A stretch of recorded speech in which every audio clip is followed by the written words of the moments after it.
Children's Hospital of Georgia got a big donation today. Kevin and Brittany Kisner gave the first installment of a $5 million pledge. How that money could help families across our area. Next. Investigate. Closed captioning for News 12 is brought to you by Kenneth Nugent. From the station that's on your side, News 12, first at 5, continues. An empty field is all that's left today after the Aiken Hot Air Balloon Festival. The balloons are gone, and some people's spirits are now deflated too. Attendees tell News 12 it did not live up to the magical experience they'd hoped for. Will Rio live in the studio now to bring us some first-hand accounts. Will? Yeah, there were a lot of you that live up to the magical experience they'd hoped for. Will Rio live in the studio now to bring us some first-hand accounts. Will? That were at home that are extremely unhappy with the things that were handled at the Hot Air Balloon Festival in Aiken. We've got plenty of complaints about really the bathrooms that we're seeing on Facebook for food, the sheer amount of people that ended up showing up to this event this weekend, especially on Saturday. Now, the company running this event is called Hot Air Balloon Management Incorporated, and they tell me they've done shows like this since 2008, but they say this is the first time they're doing it in Aiken.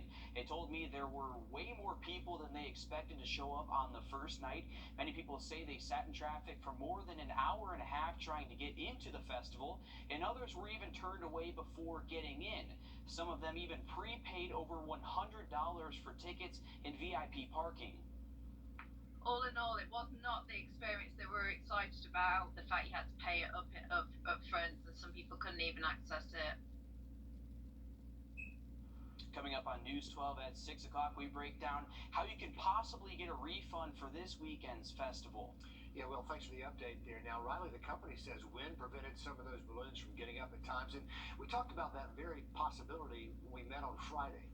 Absolutely, Richard. We knew that they need to have winds less than 10 miles an hour, and they also needed dry weather. On Saturday, they did have the dry conditions, but winds did get over 10 miles an hour at times into the afternoon, so that could have led to some delays. On Sunday, that's when we saw a few more thunderstorms, especially around Aiken County, so they did have thunderstorms in the vicinity through a good portion of the afternoon on Sunday, but the winds were much calmer Sunday afternoon, so kind of each day had that weather factor to it, but each evening they really did clear out and those winds did calm down as well. Currently speaking this afternoon, just a few, about 10 minutes. Riley, thanks a lot. Happening right now, a vigil honoring a man who died after he was shot by a stun gun multiple times by 3 former Washington County deputies. All this happening back in 2017. Family and community members gathering outside the Sandersville courthouse for Uri Martin's birthday. He would have turned 63 this year.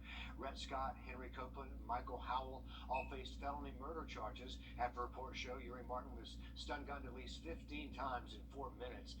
After the October trial for those 3 former deputies was declared a mistrial, the district attorney passed that case up to the attorney general.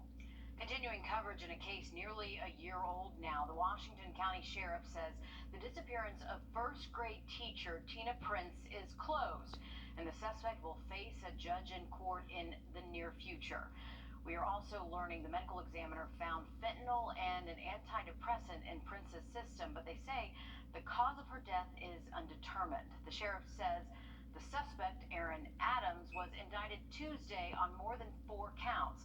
This means Adams faces 7 felony counts total, including making false statements and concealing a death. He was originally arrested in June of 2021 after Prince's remains were found off a rural Sandersville road. Today, for the first time, we're hearing from the coroner who lost his son and parents in a triple murder in Grantville, Georgia. Richard Hawk says his heart was shattered when he opened the doors of his family-owned shooting range and found his 18-year-old son, Luke, his mom, Evelyn, his dad, Tommy, all shot to death inside. Richard says his son was on his way to college, his mom, a strong Southern woman, his dad, Tommy, a sturdy, trusted man that many people leaned on. The initial feeling was this hadn't happened. This is not real, and it's not real, and that's my baby boy laying in there. To see the love and support we've gotten, it takes one of those little pieces and puts it back in place. Less than 2 weeks after it happened, police arrested 21-year-old Jacob Christian Moose, a customer Richard did not know. He says getting a suspect in custody is the first step towards justice. New surveillance video shows the moment a pedal pub crashed in downtown Atlanta Saturday, injuring more than a dozen people on board. The driver has been charged with DUI. This video was released by the Atlanta Police Department along with officer body cam video of the crash's aftermath. You can see the large-scale bike right as it topples over. Several passengers exit the vehicle and bystanders immediately help to flip it back up. Police say peddlers on the vehicle were negotiating a turn when the pedal pub crashed. All 15 passengers were injured and taken to the hospital. Police said 2 people suffered critical injuries. 3 were in serious condition. The Children's Hospital of Georgia getting a big helping hand today. Pro golfer and Aiken native Kevin Kisner and his wife Brittany gave $1 million to the hospital. As our Claire Allen reports, it is just the first of more help to come. Golfer Kevin Kisner and his wife Brittany are paying it forward. And I've always wanted to give back once I got the platform that I felt like I could give back. Kisner and his wife presented a check for the first million of their $5.3 million gift to the Children's Hospital of Georgia. We just felt like it was our duty. It takes the type of people that Kevin and Brittany Kisner are, not only to give up their pocketbook, but to take that leadership step forward. The donation will help expand pediatric development, behavioral health, and wellness services at the Children's Hospital. AU's president says the program is desperately needed. So to have the chance to build a whole program here that is going to be dedicated to the diagnosis and treatment of behavioral and mental health in pediatric patients will give us a chance to impact an individual and impact the rest of that individual's life, starting with their children. So it's hugely important for us. KILL causes a leadership gift, and the Kisners say they hope to inspire others to give back. Everybody can make a difference, right? And that's just how we were raised. In Augusta, Claire Allen on your side. Golf has been good to the Kisners. The Kisners have been great for Augusta, and they continue to give back in a lot of ways. $5.3 million. I mean, that is life-changing money for so many kids who are going to go through that program. Absolutely. A lot of families will be touched by that gift. Riley? Absolutely, definitely a great thing the Kisners did there. We're looking at hot temps this week. Going to be close to 90 through the work week. Have a look at those storm chances for you just after the break. And it was a kayak by day, a hammock every night. A local kayaker sharing stories after his long journey down the Savannah River to the coast. Just ahead, first at 5. Diamond.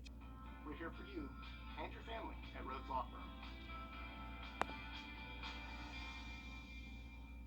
Well, here it is on the map, the final leg of that journey for a local kayaker paddling his way to the coast.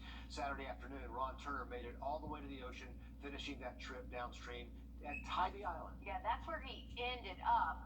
And this is where he started, right below the lock and dam. You can see that sign for 520. That's about where it is. And that's how far he went. I mean, the map really shows you the perspective. Our Will Volk catches up with Ron to hear about how all of this went.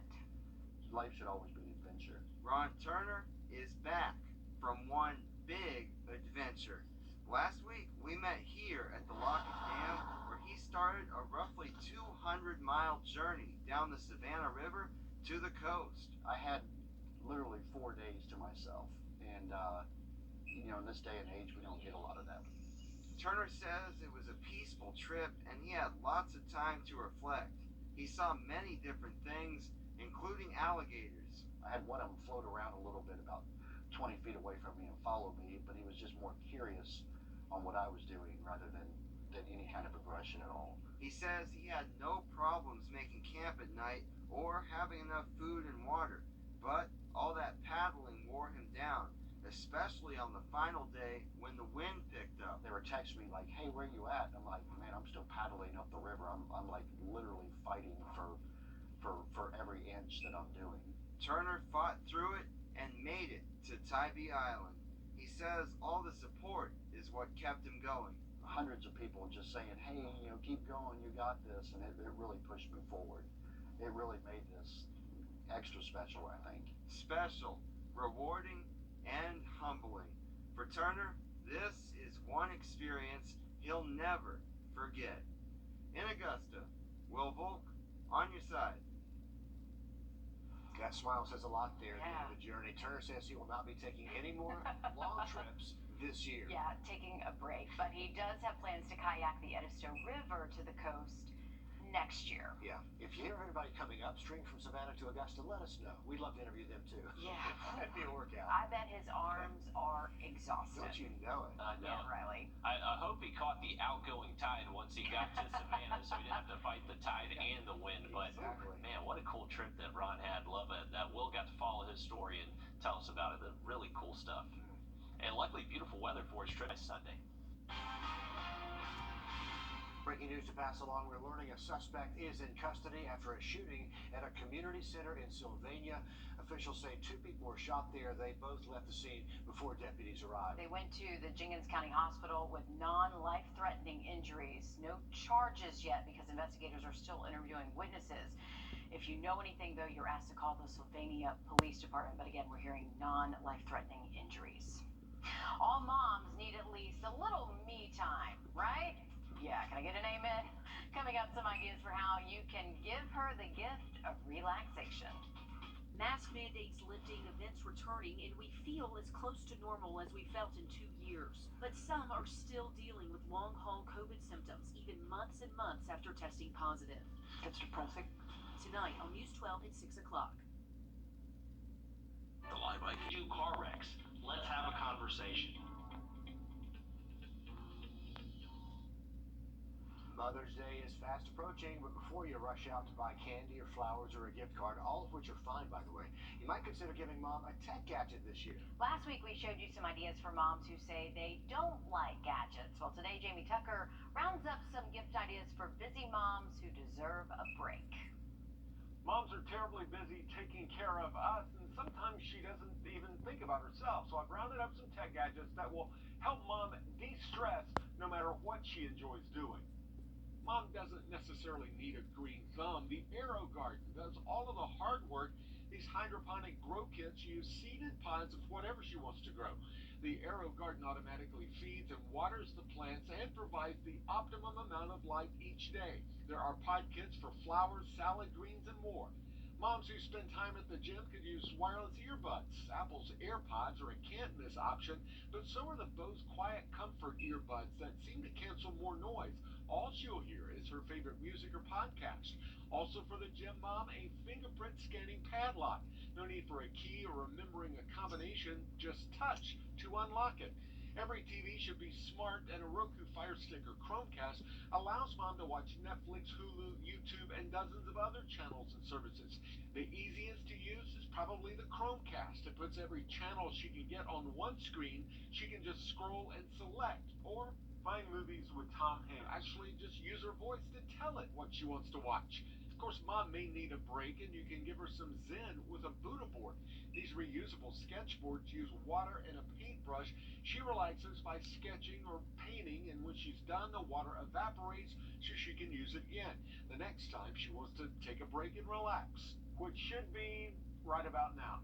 That's What the Tech. I'm Jamie Tucker. So you can even give mom zen this year. I'm telling you, just a note that says peace and quiet, take a couple hour nap. That's all we want. That goes a long way. That's all we want. It really does. Sleep, I promise. These animals need a loving home, and maybe you can help. The Aiken County Animal Shelter is teaming up with the Friends of the Animal Shelter for their Empty the Shelter event. Starting today, adoption fees are reduced, and even some cases, adoption fees are waived. It is the second time they've participated in this. The first time was back in December. The shelter says they're hoping for the same success because they are full right now. Empty the Shelter runs through May 14th, and speaking from experience, you can get some great pets. Yeah, they'll get at close that to your heart in shelter. a hurry, won't they? They will. A local high school has a new head football coach, plus the Falcons parting ways with a 57-1020 for a brochure. Is there anything else you need? Just let us know. Lord Equipment is your trusted source for all your outdoor power equipment needs. Not only do we offer the best sales and service in the area, We also carry all the top brands and products from Exmark, Husqvarna, Steel, and more. and if you're not looking to buy, we offer many choices on rental equipment too. With a reputation for quality products, Awesome customer service. And competitive prices. Lorwood, your #1 choice for power equipment. Why do so many people? Thank you, Riley. Hours-long lines, no parking, even no entry for some people. We're hearing from many of you frustrated after this weekend's Hot Air Balloon Festival in Aiken. News 12's Wrdw is at the Western Carolina State Fairgrounds with what organizers say happened and how they're responding.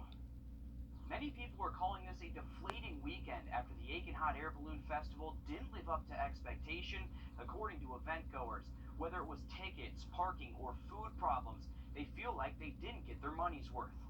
This empty lot turned into a madhouse on Saturday evening when thousands of people came to the first annual Aiken Hot Air Balloon Festival. All in all, it was not the experience they were excited about. Elle Willis lives just a few miles up the road from the fairgrounds. She says it took over an hour and a half to get here. When we got there was nobody checking tickets, so we didn't even have to buy tickets. It was just crowds just walking in. The problem is she paid almost $100 for her family to get in. Desiree Rivera says she had a similar experience. Food, long lines, traffic, and parking were all an issue. I paid about $92 total for 4 people to attend the festival, and then I paid $20 for VIP parking. We spoke with the company running the event called the Hot Air Balloon Management Incorporated.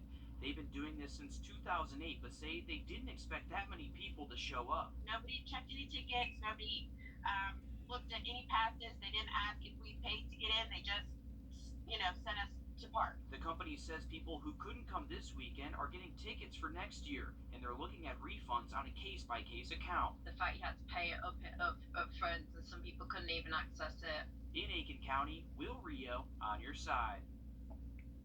If you want to reach out about a potential refund, we do have the email address that you need to contact listed across your screen. That is info@balloonshows.com. We have also put it on our story on our website if you want to check that out at wrdw.com.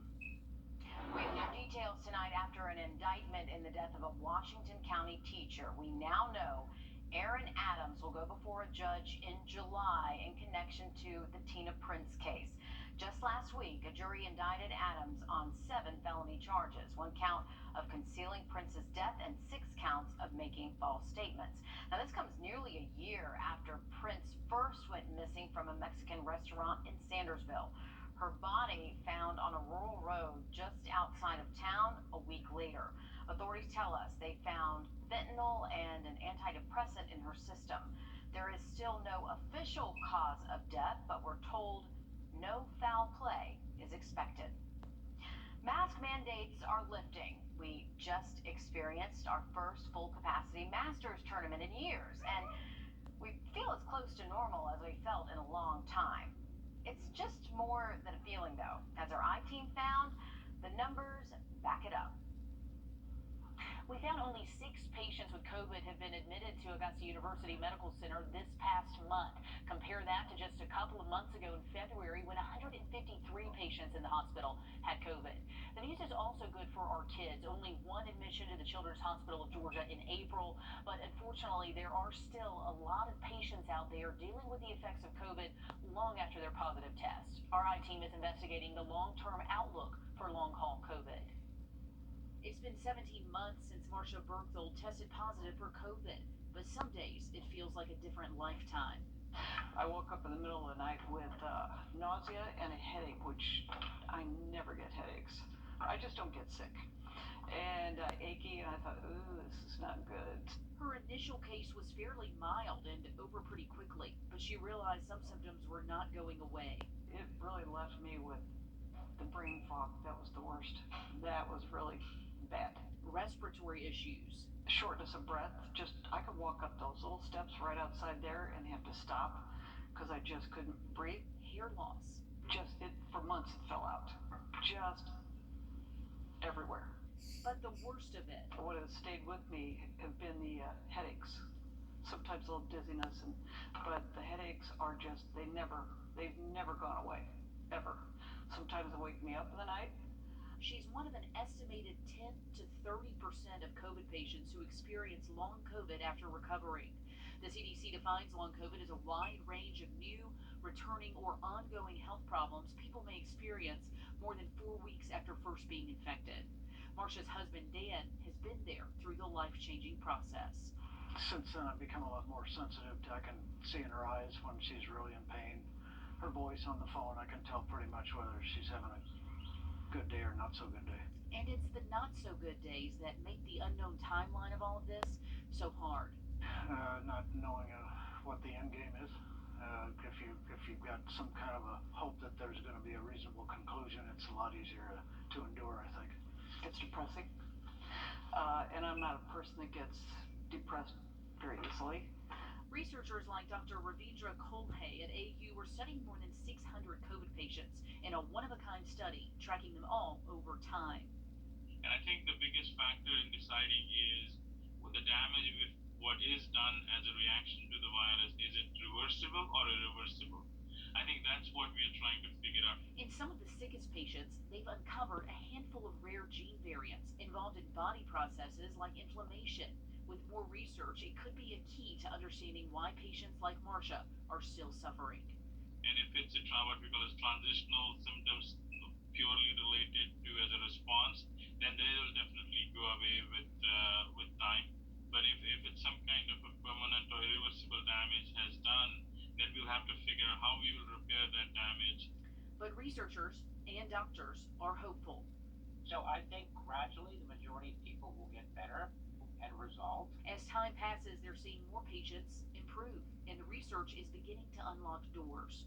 There are some small studies to show that if you get a booster, a COVID booster, that improves the long haul COVID. I think a lot of people working on it, so hopefully we'll start solving these puzzles and mysteries slowly, one thing at a time. Patients like Marsha, it's just really hard, are counting on it.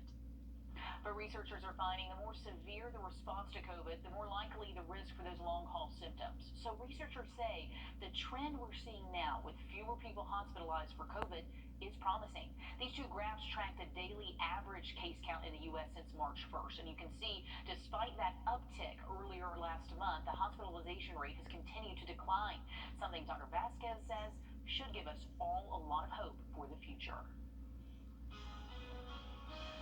Well, it's going to be feeling like summertime over the next couple of days. High temperatures back into the low 90s for us the first time so far this year. Have a look at storm chances as well. The full forecast next. Plus, overcoming adversity will introduce you to 6-year-old Carson and share his journey with the Children's Hospital of Georgia. Miracle Monday is next. Time and justice. The Kisners are at it again, giving back to our community. Golf pro and Aiken native Kevin Kisner and his wife Brittany presenting $1 million check today to the Children's Hospital of Georgia. It is the first donation of the couple's $5.3 million pledge to CHOG. And we know that money will go on to help make miracles happen. This Miracle Monday, our Zana Halliburton introduces us to 6-year-old Carson, who's overcoming adversity with the hospital's help. Carson was 5 years old when he walked through the doors of the Children's Hospital of Georgia. He was talking, but he wasn't enunciating his words like he should have been. And it was very difficult to understand what he was saying at the time. Carson first had tubes placed inside his ears to help him hear, but he still had trouble hearing out of his left ear. He went back for another surgery, and doctors noticed a cleft palate in the back of his mouth. It was a little scary because it was a more in-depth surgery that he was going to have than everything else. And I was just, I was really worried about it. Dr. Heather Kane works with Carson and other kids experiencing issues related to the ears, nose, and throat. She says a benefit of receiving care at the Children's Hospital is having multiple teens involved. And they're comprised of pediatric speech therapists to pediatric anesthesiologists. You really get a whole team of pediatric trained subspecialists. Dr. Kane says a lot of these kids continue to come to the hospital throughout their life. We see such a huge difference in the lives of these kids. Some of those differences are quality of life changes, improving hearing, improving speech and the ability to communicate, and some of them are cosmetically improving the way that a child looks and interacts with their surroundings. She says what they do would not be possible without the support of the community. Support that paid for this, a $17,000 microscope that allows doctors to get an up-close look inside the ear. Support from the community is paramount in caring for these children. We really can't do it without our community supporters. As for Carson, his surgeries have gone well, which have helped improve his hearing and speech. He's a great kid. I mean, he really is. He's all over the place, and he's so smart. He's already reading books, and he's too smart for his own good sometimes. Reporting in Augusta, Zeta Halliburton on your side. Carson will have what is hoped to be his last surgery on his ear in 6 months. His mom's message to any parent is, if you think something is wrong, get it checked out as soon as possible. And of course, if you would like to donate to the Children's Hospital of Georgia, we have a link on our website. Just search Miracle Monday. Taking a live look outside.